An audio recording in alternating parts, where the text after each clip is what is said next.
gentlemen,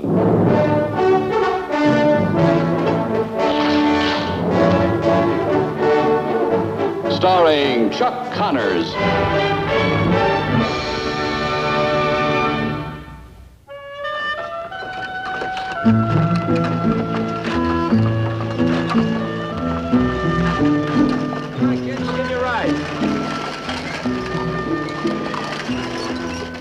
Pass the little fella up to me, son.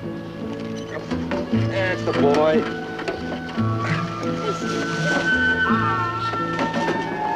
All right, let's go.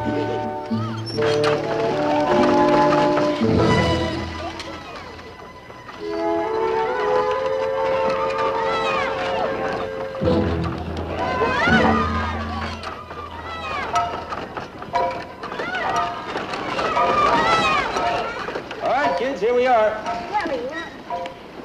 Here you are, son. Here he comes. I told you he looks like he eats persimmons. He sure does. Now, boys. Good morning. I'm Stephen Griswold, your new schoolmaster. I'm Lucas McCain. This is my boy, Mark. Pleased to meet you, Mr. Griswold. And this is Billy Davis. How'd you do?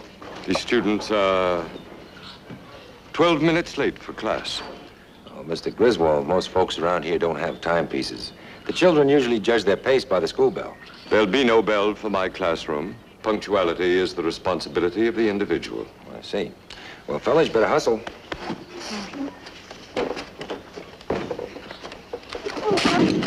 I'm sorry, Mr. McCain. That's all right, Billy.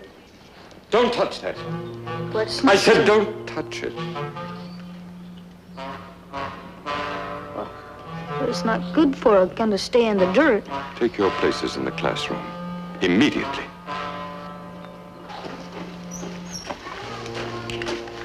Is this gun loaded, Mr. McCain? Certainly. In the name of sanity, how can you place a loaded weapon within easy reach of children? Your point's well taken, Mr. Griswold.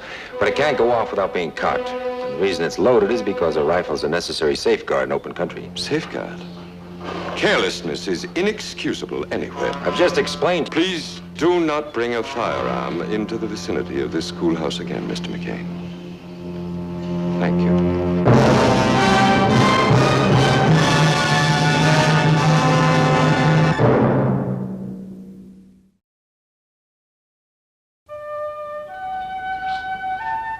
And the standards in this school will be as high as they are at the Boston Academy. Learning is your duty. Teaching you well is mine. I noticed that many of you carried your shoes to school this morning. This is not to happen again. Anyone arriving at school without shoes will be sent home.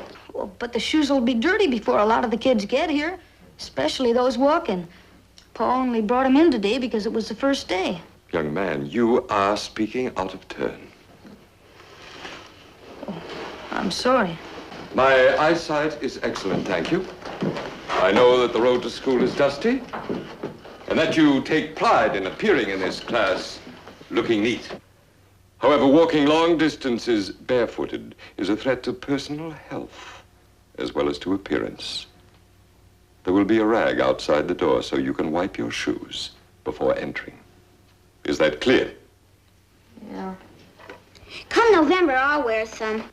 You will wear shoes tomorrow like everyone else. But I gotta wait till first frost. Remain after class and explain exactly what this behavior means.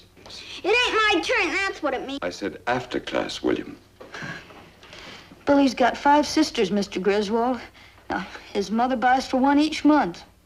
There can be no exceptions to the rules of this class. William, I will accompany you to town after school and buy you a pair of shoes. Well, I ain't too sure Ma would like that. I will make arrangements with your mother about repaying me for them. And Mark, I want no more interruptions from you. Yes, sir. We will begin our studies with a short history lesson.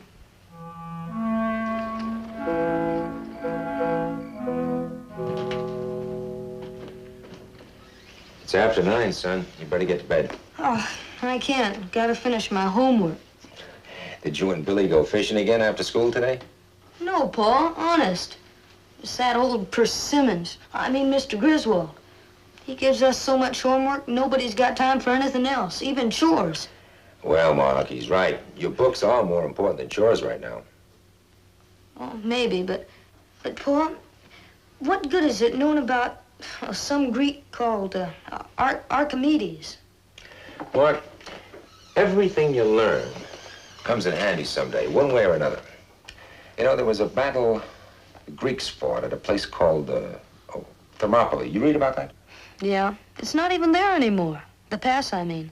Mr. Griswold says it's turned into a swamp. Well, son, the place may be gone, but knowing what happened there saved my life when I was in the Army. Honest? It was the first year of the war. On an 8-man patrol, we ran smack into a party of Rebs. Oh, there must have been 20 of them. They opened fire. In a few minutes, there were only 4 of us left. Oh, were you scared? Mm-hmm. They drove us back against a cliff. Looked like we didn't have a chance.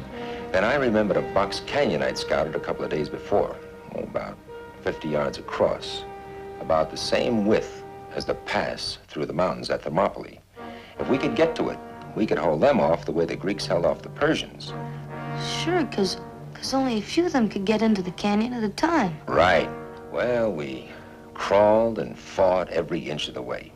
Finally made it. And we did hold them off till our main column showed up. I see what you mean. I'll go bed down the stock, son.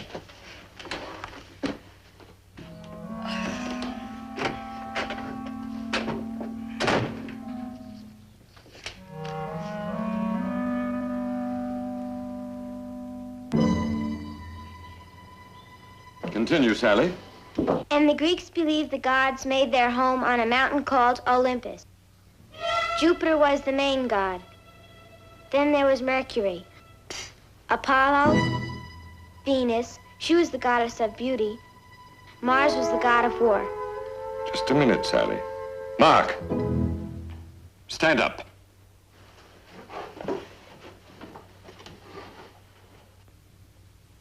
Continue, please, where Sally left off. There was Apollo and Mercury. Go on. Oh, there was Diana. She was one of the goddesses. And then I didn't finish my homework last night. And why not? Everyone else is prepared. I know. I fell asleep after I talked to Pa. You will remain after school for an hour. Yes, sir. Every day. Since your father considers talking more important than studying, it becomes my duty to see that your lessons are completed here. You've got no cause to talk that way about my Pa. That's all, Mark. Sit down. You've got no cause to say anything about my Pa. I said sit down. No! No, I won't sit down, no!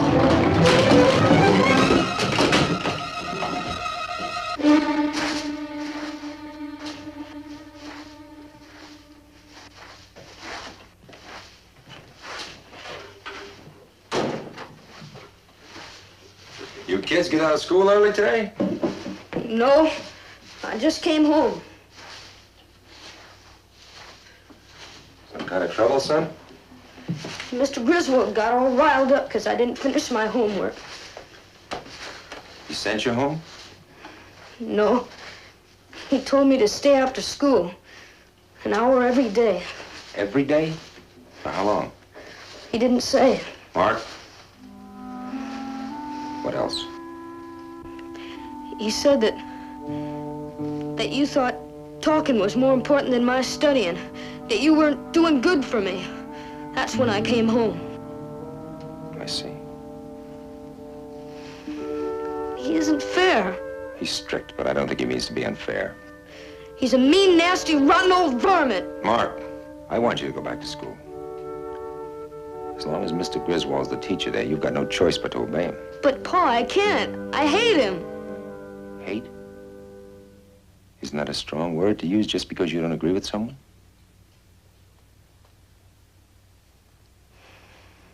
You better go back.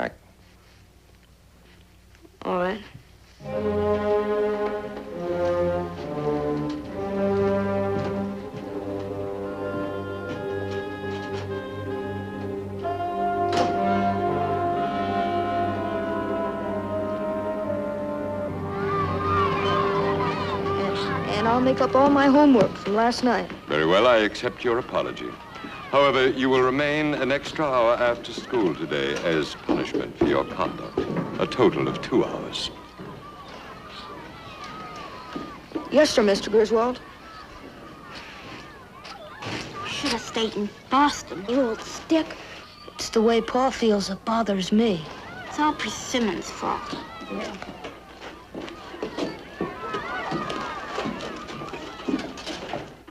I know something that'll fix him and his old Greeks. What's that? You'll see.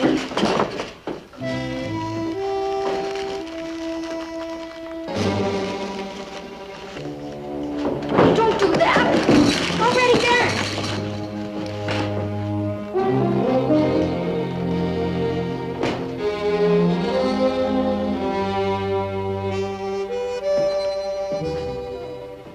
What are you doing at my desk? Answer my question. I was... Oh, nothing, Mr. Griswold. Take your seat, Mark.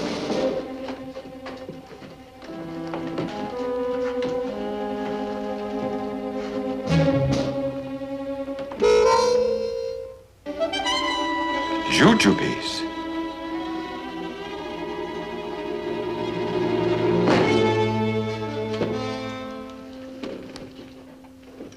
Stand up, Mark McCain. Every book has a soul. You have destroyed this book. Murdered a piece of literature. No. No, I didn't. I didn't. Please, Mark. Come here. Come here.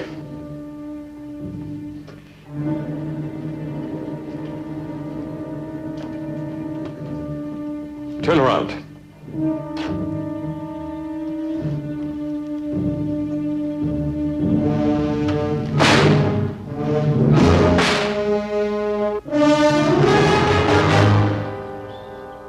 Mr. Griswold said you were standing at the desk opening the book when he came in. I'll never go back to that school. Not as long as I live. Not while he's there. Books are valuable, expensive, and hard to freight. The school needs everyone it has. Destruction's not like you, Mark. Billy did it, not me. Billy, why didn't you tell Mr. Griswold? He asked me not to snitch on him.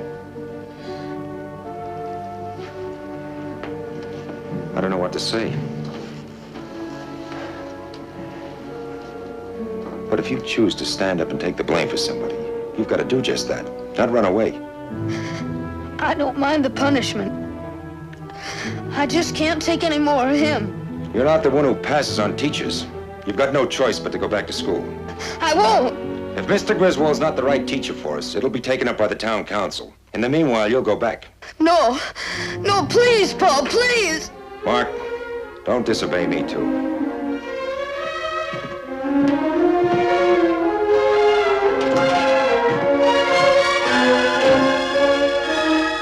I can't, Paul. Not even for you.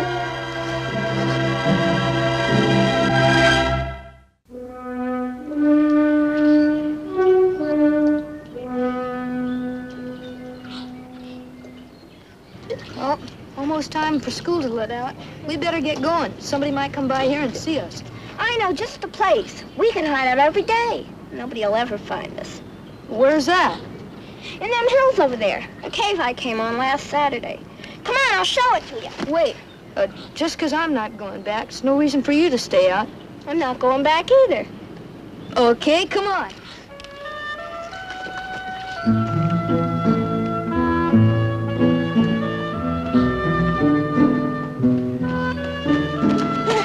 There it is.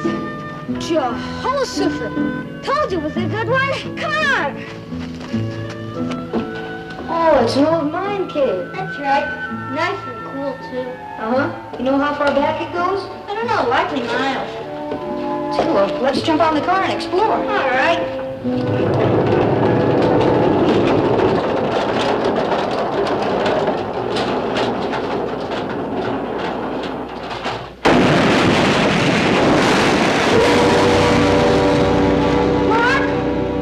Mark, are you all right?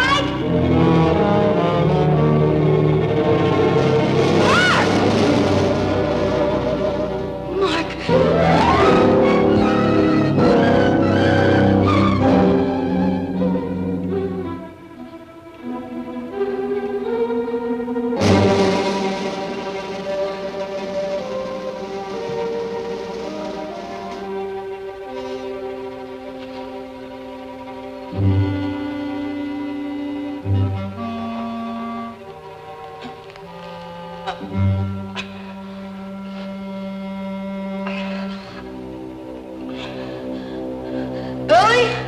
Billy, you out there?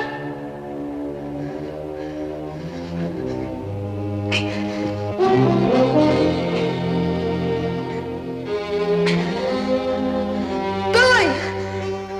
Billy!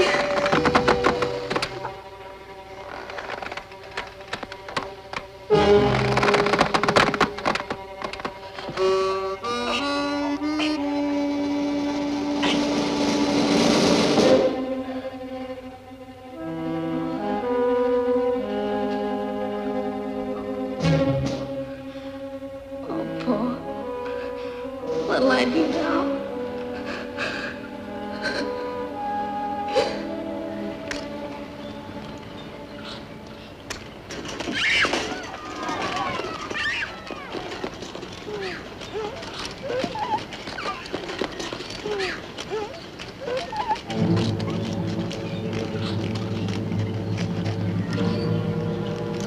Sally? Is Mark on his way home from school? I don't know, Mr. McCain.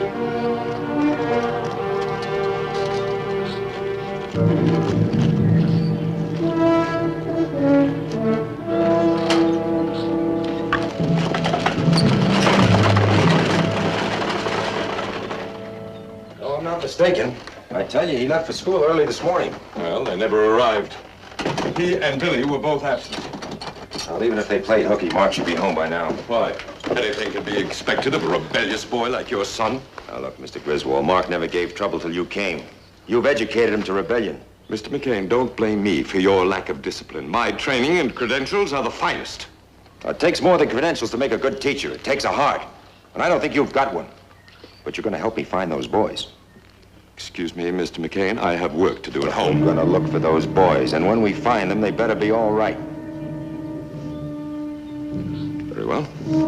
I suggest we begin our search at the Davis Ranch, where they undoubtedly spent the day. Well, for your sake, I hope so. Come on.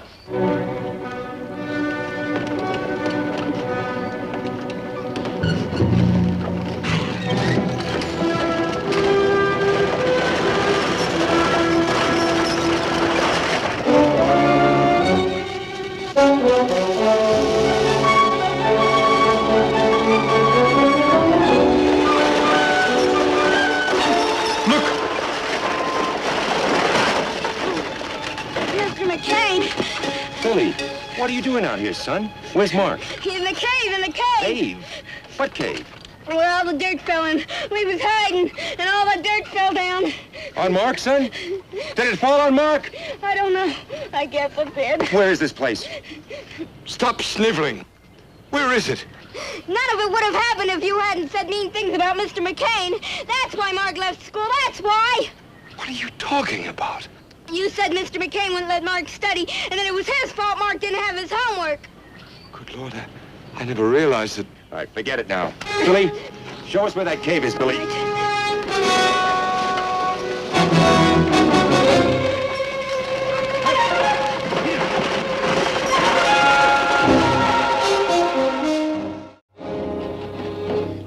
Oh, there. A mine tunnel or something. All right, you stay here, Billy. Come on, Griswold.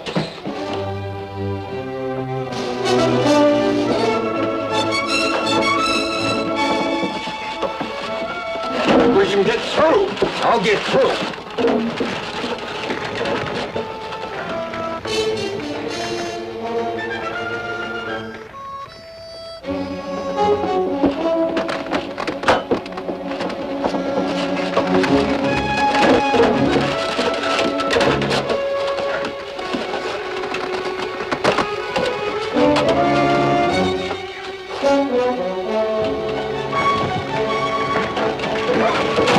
You hurt?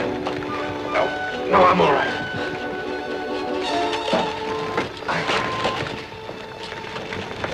What?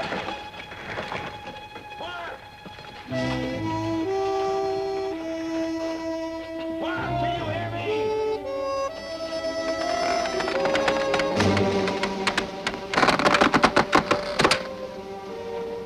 You hear anything? No, nothing.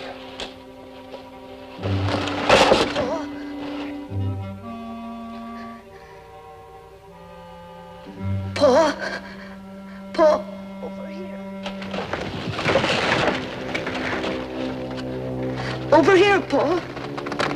Hurry, Griswold.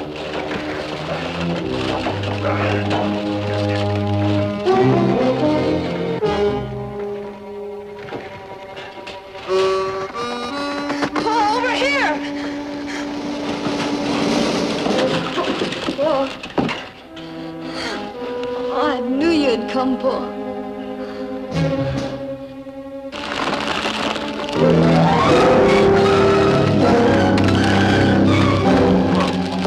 It won't budge, Paul. Not an inch. But I don't think it's hurt bad.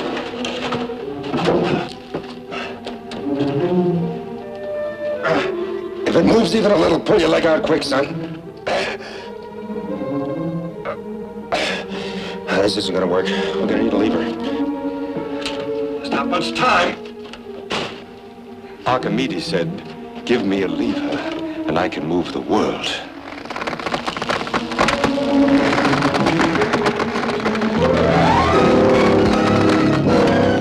We'll get you out, Mark. Give me a hand, Griswold. All right. Hey, we'll try and pry this up. Watch his leg. Try it again. Oh, this isn't gonna work. We're gonna need a flat rock. A fulcrum. Yeah, there's one. Get it, will you?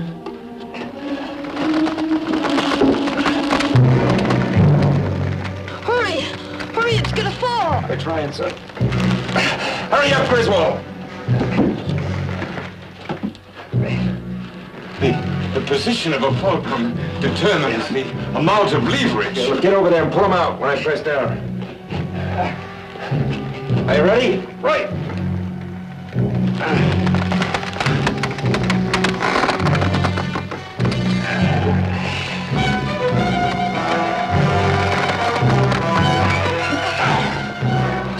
Mark, can you get out by yourself? Come on.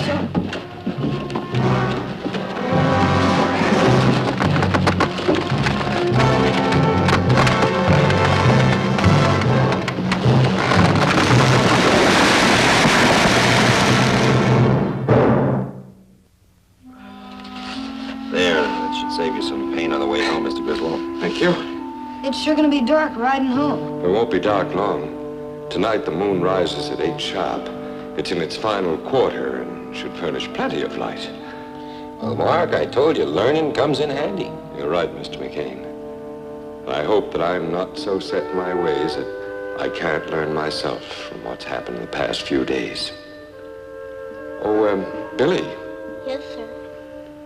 Think I might have a jujube? Yes, sir. Thank you. Well, I think we'd better get going now. Billy's parents don't know where he is. Come on, boys.